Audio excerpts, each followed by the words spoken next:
நன்றி சொல்ல உனக்கு வார்த்தை இல்லை எனக்கு, நான் தான் மயங்குறேன்.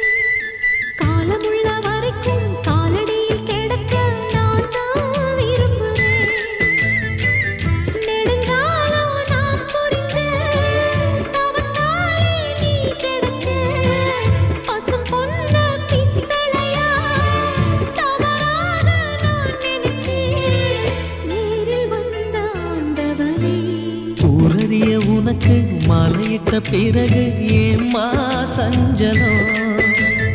உன்னுடைய மனசும் என்னுடைய மனசும் ஒன்றாய் சங்கமோ?